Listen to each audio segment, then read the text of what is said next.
Eminence Front X5 and Larry Word here, coming to you from the middle of nowhere. I'm actually over close to a pretty large building out in the middle of nowhere. This is I believe it was a sewer plant at one point back in the 20s. What was it providing services for? Well, there's a lot of infrastructure around here that you don't see anymore, but you do see the remnants of it, which is all this trash and whatnot all around. Some of it's old, some of it's new, but I'm not out here to show you this. I'm actually out here to give you an intro into the X5 video that I did an engine replacement on.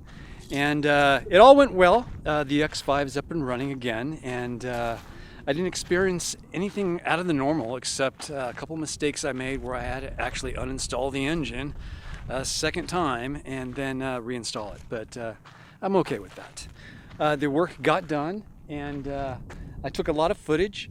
However, I did not end the video because I got crunched for time, and I pretty much pushed it aside because I had to get the car out of that garage. I was under a timeline, and well, long story short, I didn't finish the story.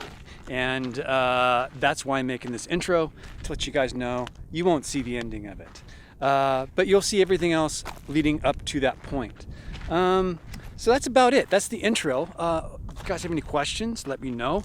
The garage I was staying in, well, that was a serious distraction on my side. He had a lot of fun things going on in that garage. A lot of things I could certainly tinker with. But yeah, please enjoy the video. Let me know what you guys think. Ciao. Check out some of this artwork that these guys do here.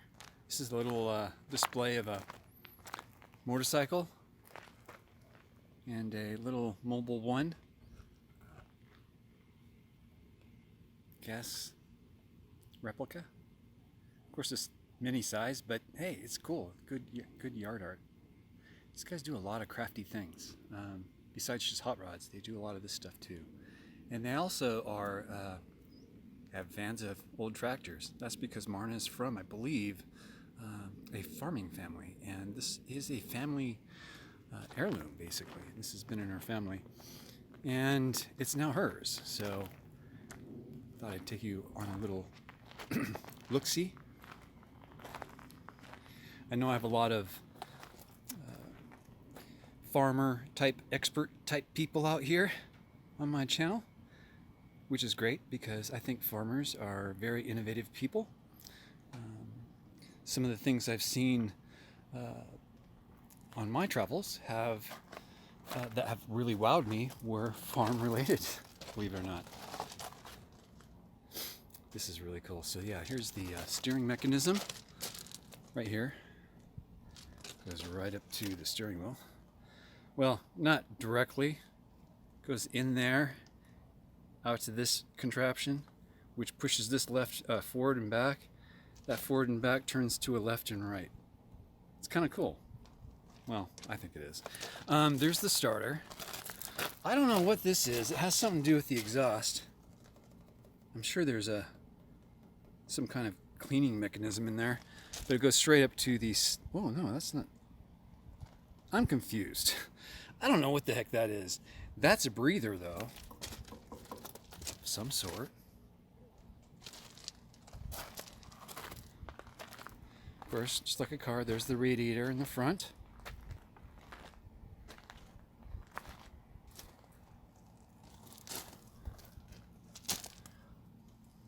Distributor. That's the solenoid. That's the oil filter. And the oil pan down there below.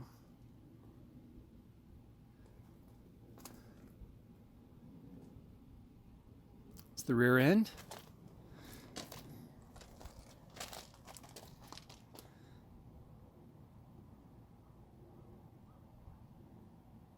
It's fucking badass.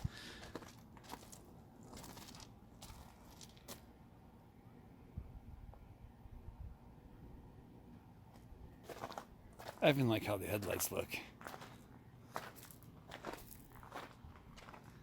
Very cool, very cool. Then there's this guy. This is a mailbox. Pretty cool.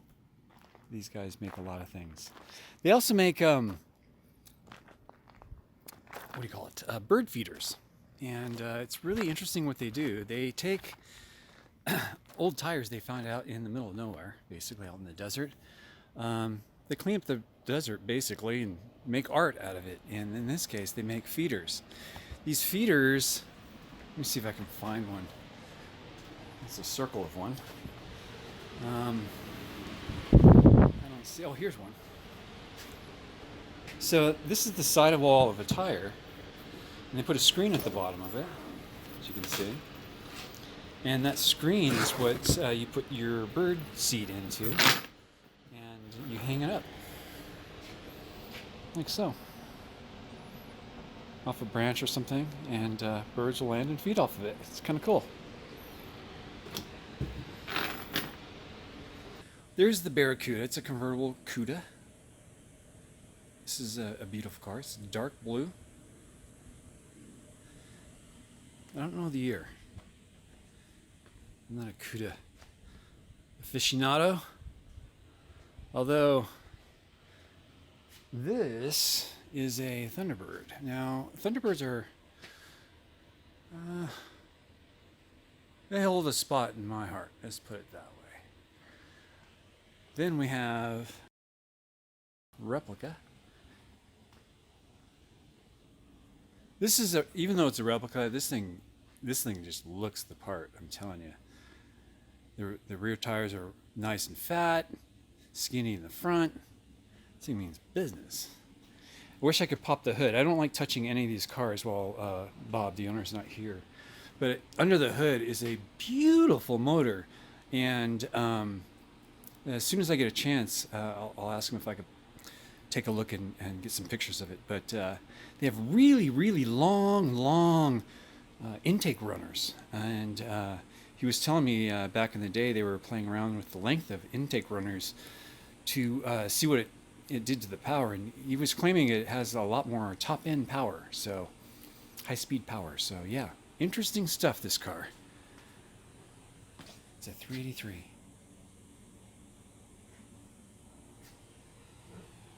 And this is the project he's working on currently. It's not a Buick, it's a El Camino, is that right? The truck version of, I guess, a 60s car. Check out this dash.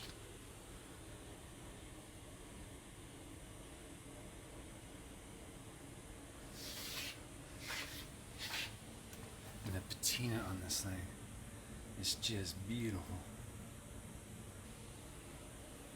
He's restoring this now. I shouldn't say restore it because he's building it now. He originally took the engine that came with this one, took it out and put it into another car and sold that to a gentleman out in Australia. And I think he's selling this one as well, but this one's going to have this motor in it. And he's building this one, I think, this week. He's staying quite busy. And he's got some really cool projects. But there's the engine. I have no idea what I'm looking at. It's a V8, that I know.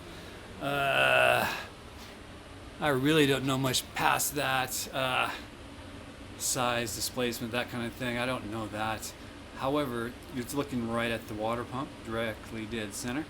And down below, that's the belt drive for all the accessories that run off this, like power steering, air conditioning, whatnot. And those are the intake runners. So what I was talking about earlier about that car there, excuse me, the orange one over there are these intake runners. Now on that car over there, those intake runners start from the fender. It's hard to explain. They start from the fender in.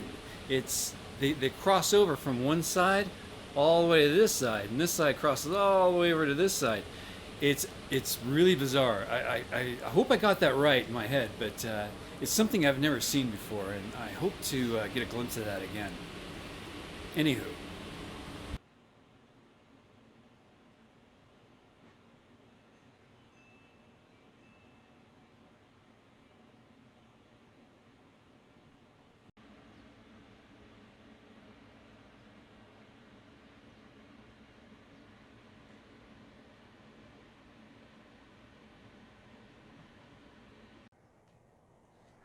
This is what they call the K-frame. That's what the front suspension and the steering rack are hooked up to. So what you're going to see here is the engine's going to live pretty much where this mount is here and this mount is here. That's where the engine mounts are. That's where the engine is placed along with the transmission at the same time. So yeah, pretty darn cool. Made this whole job a lot easier. Like positioning the engine that I'm actually disassembling right now and learning basically. This is where I work on that. Currently working on the intake, cleaning that up. Everything's been disassembled off of it. I'm cleaning that up. Now, what you're not seeing here is the replacement engine. It's delayed, and I don't know why it's delayed, but it is, and it's not here. It won't be here till tomorrow apparently. I rose cane this afternoon, and well, things are turning around, I guess. So yeah, the X5 is about halfway done. There's not much more I can do without having the other motor here because, well, I can take off these accessories in the front, the alternator, the air conditioner, stuff like that. All those pumps can come off. But my problem is all this stuff that goes in this area right here is, well, it's missing right now. It's all sitting over here. Hopefully the engine I bought comes with that. If not, then I have to put all this back on. That's why it's out. I'm cleaning that up. And it would make good spare parts too. So I'll keep what I can. This is the wiring harness and the exhaust manifolds. That is the transmission. 5-speed manual. The bar on the top here, this black bar, is the leads from the transfer case back to this transmission. It goes in right there, goes in right here, and what that does is it makes it all-wheel drive, so it drives the front wheels. Then I have the main shaft that goes from here all the way back to the rear end, and yeah, that was an event because, well, all this stuff here may not look like a lot. Excuse me. The real story is over here. Now over here is where, well, there's my cooking area. Anyone who's been camping with me would recognize all this stuff. Okay, so right next to that, these are the drive shafts and also the